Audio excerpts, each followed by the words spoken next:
we're here today with Dane Terry. Dane, thank you for joining us. How are you? Thank you. I'm doing good. So can you describe what Jupiter's Lifeless Moons is? So Jupiter's Lifeless Moons,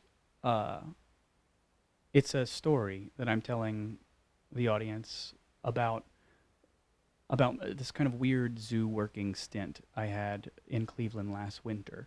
And I got kind of pulled into this strange world, and so it takes place over one night, where everything kind of happened. It kind of came to a head in that one night. There's conspiracies, and there's some gay sex, which is pretty good.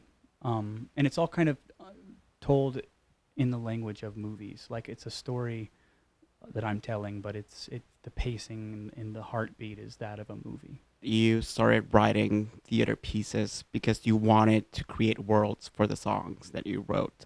But I was wondering, before you wanted to write your own songs, can you recall the first song by any other artist that you wanted to build a world around, that you imagined a world for? Absolutely. Yeah. My friend Jordan O'Jordan, who's still a friend of mine and like a dear friend, and I heard it was actually a whole album. His album, Not Style Nor Season Nor Hard-Handed Lesson was the name of the album. And we had only just met, and I had played one song on it with him, and he dropped that album off on my porch because I was still asleep, hungover. And then he left town, and so I only met him 2 times. The first time, and then the second time when we recorded the album. And then I woke up, got coffee, smoked a cigarette, and put the album on when I found it outside. And was floored. And he's the reason that I got started writing songs.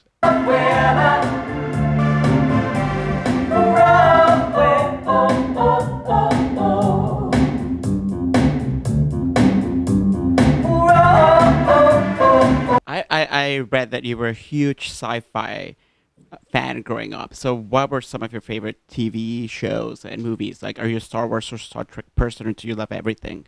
I like both. I'm not picky about which one is better. They both do different things. I'm solidly a Next Generation person, for Star Trek. Not because I dislike the other, iterations, but just the Next Generation was, Picard. I just wanted to like curl up and suckle his man teat. I probably can't say that. I can say that's the internet. Yeah, I can say anything I want. But he's just such a, like, you just want him to cuddle you, Captain Picard. Patrick Stewart, call me. But no, I didn't read a lot, though. That's the thing. That makes me sound really literary when you're like, you liked sci-fi, and I wasn't actually. I was a trashy kid. It was just TV and movies.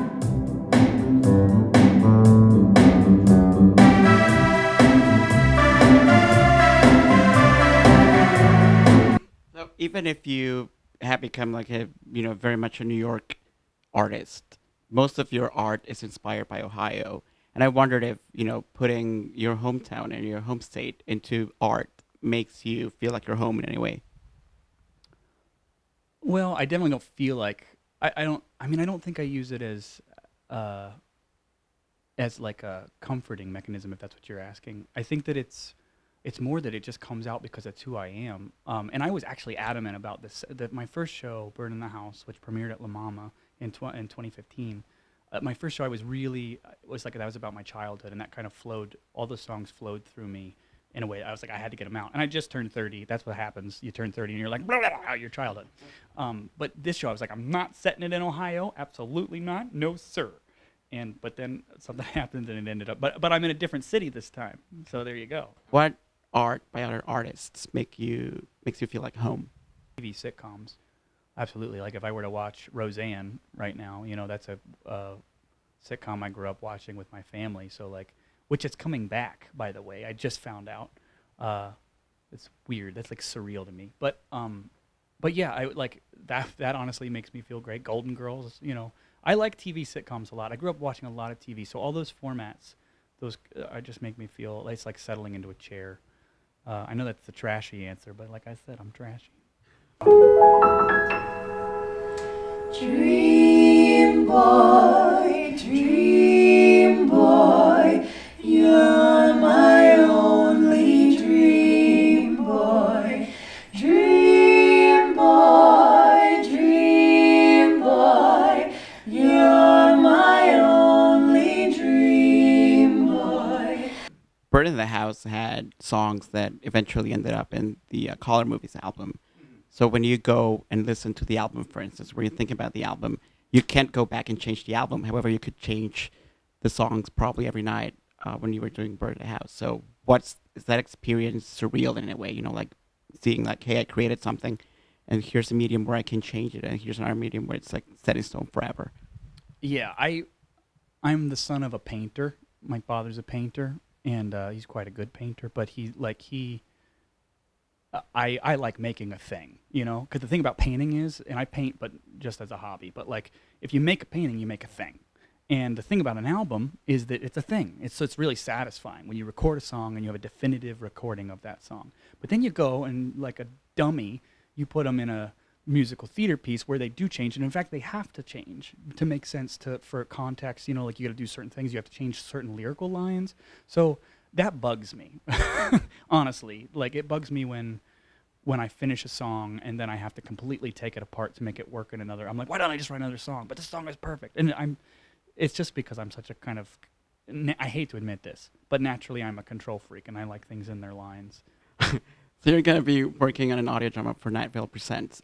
What excites you the most about the idea of audio dramas and taking a musical, you know, without visuals?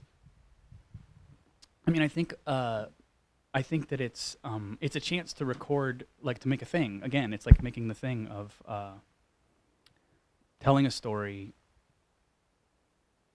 Just make, like, when you're on stage, things happen. You don't really get to pick the best version of things, but having that same control that you would have in a recording studio making an album, but for a story, you know, it's more like I can arrive at things like picture lock for a movie. Like, I mean, I can really lock things in and get things. I'm just rambling, but yeah, it's because it's closer to making a movie. I can make a thing, you know, that really, really works, and I can pick at it until it's perfect. I told you, Zoe's been dead for months.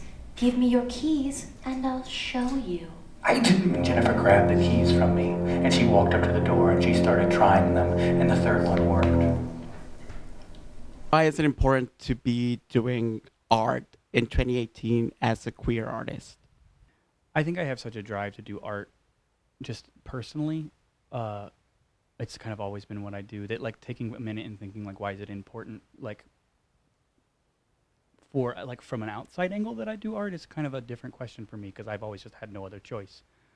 But I think, like, obviously there's something shifting, and I hope it continues to shift in the way that more marginalized voices are getting more platforms. And I'm, you know, like, I am queer, but I'm also, like, a white man, a white cisgendered man. So, like, I have one pretty big you know, marginalized card, but there are people with a whole hand, and so I think everybody's coming to a place where people can start to really they're deconstructing the systems of oppression that have been holding certain people back or silencing them, and starting to try to fix them and rebalance it. So Jupiter's Lifeless Moons is going to be part of the very last Coil Festival, which makes me so sad. Not for you, but for the festival being the last. But what's it like for you as, you know, as an artist to do Coil at PS 122, where it should be its home? I'm super pumped. I'm super pumped to be here in this new building. I'm super pumped to be part of the organization that is PS 122. I'm super, like, pumped to be here under the, you know, under the umbrella of the Ethel Eichelberger Award, because Ethel was so important to this community. I'm super pumped to be in the last Coil. I mean, that's an honor, but kind of a bummer. I'm excited to be here, and it feels like I've been in New York 7 years this week, and it feels like a really great anniversary present. You know, like this. I'm really honored. So, and you should absolutely come see it. Please come see me and my wonderful team. I have so many lovely people working on this thing at PS 122, January 12th through the 17th at the Coil Festival, Jupiter's Lifeless Moons. Thank you, Dane, and break a leg.